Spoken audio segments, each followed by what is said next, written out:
안녕하세요. 치과의사 강동호입니다. 오늘은 짧은 영상 하나를 준비했는데요. 치아가 상실된 이후의 변화에 대한 내용입니다. 사실 치과 치료가 두려우시잖아요. 그래서 통증이 있으면 병원에 빠르게 가지만 이 통증이 해결되고 나면 사실 치아 상실이 됐을 때 치료를 방치하게 되는 경우들이 많은데요.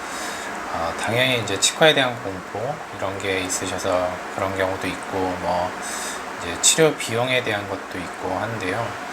이러한 것들이 이제 뒤늦게 치료로 이어졌을 때 간단하게 해결할 수 있었던 문제들이 좀 더 복잡해지고 치료 비용도 그냥 적게 들게 조금 더 많이 들게 되고, 그러면 왜 이런 일들이 생기는지에 대해서도 한번 알아보려고 그 그림과 함께 이제 짤막하게 준비를 해봤습니다.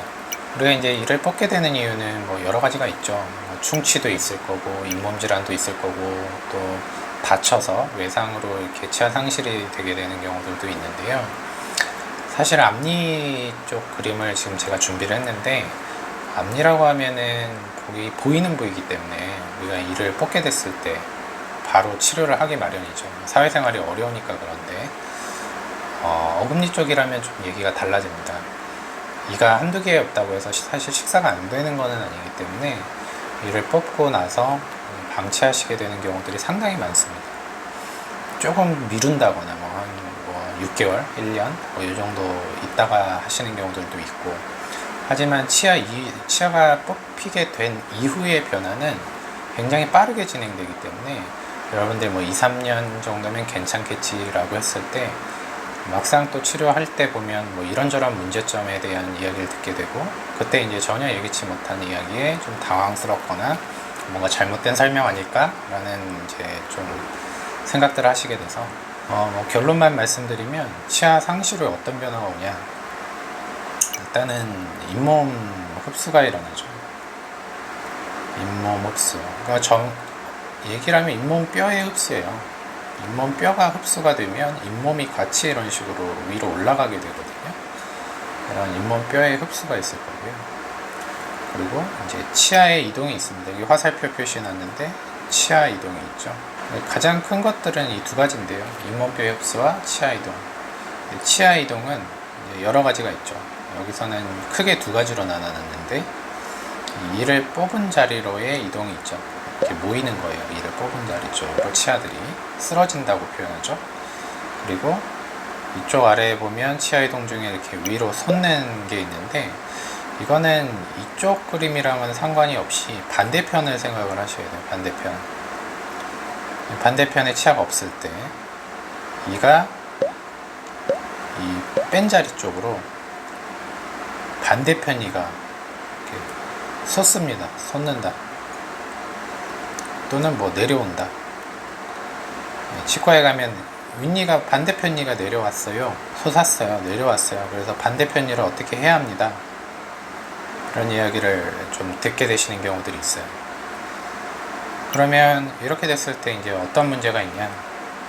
앞니 쪽이라면 당연히 심미적인 문제가 있겠죠. 일을 갖다가 한다고 하더라도 이 치아가 더 커요. 넓이가. 여기가 더 넓습니다. 이렇게 치아가.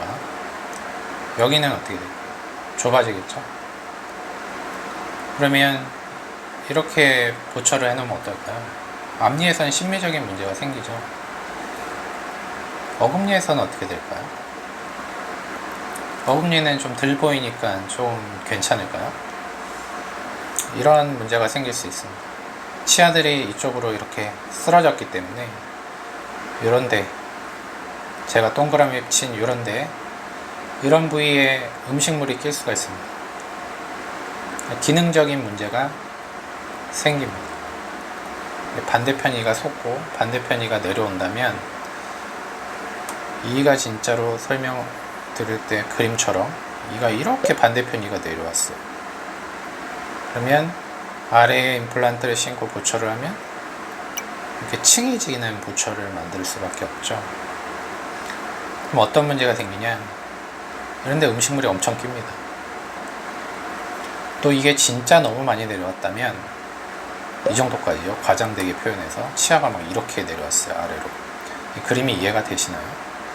그러면 아래 임플란트를 하더라도 보초로 올릴 수가 없어서 위에 치아를 크라운을 씌워야 됩니다. 깎아야 돼요. 이제 반대편 이가 내려왔기 때문에 이를 갖다가 짧게 깎고 크라운 치료를 해야 된다라는 이야기를 들어보신 적이 있을 거예요. 신경 치료도 해야 되고요.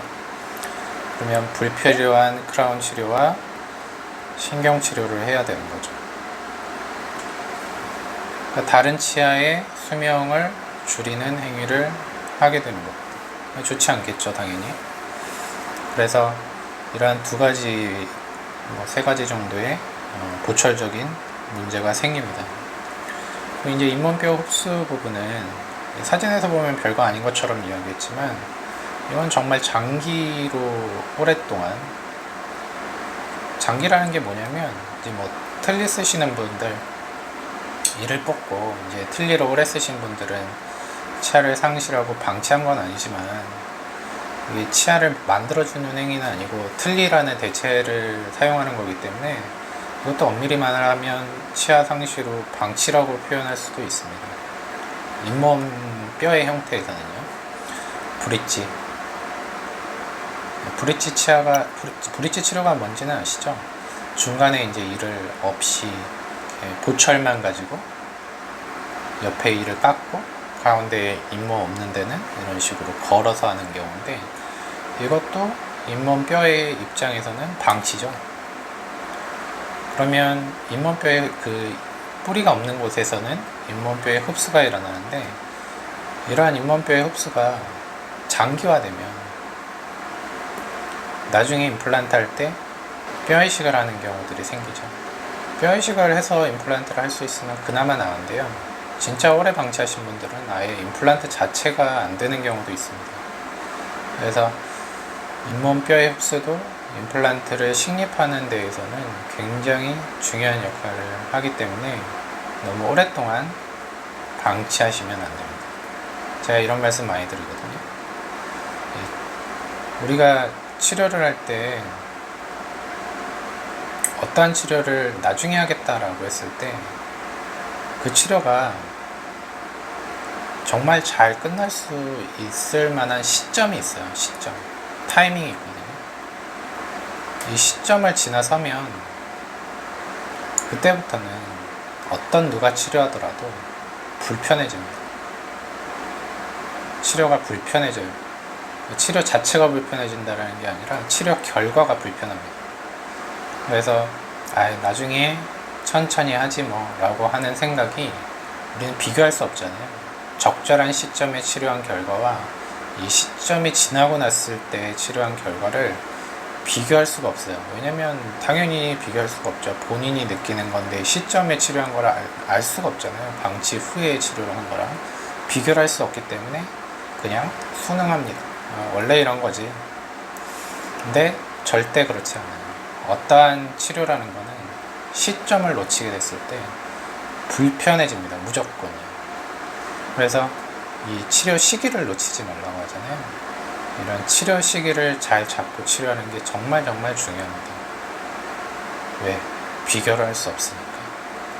그래서 의사가 하는 말이 와닿지 않더라도 이럴 수 있겠구나 라는 생각을 가지고 치료 시점을 놓치지 않으셨으면 좋겠습니다.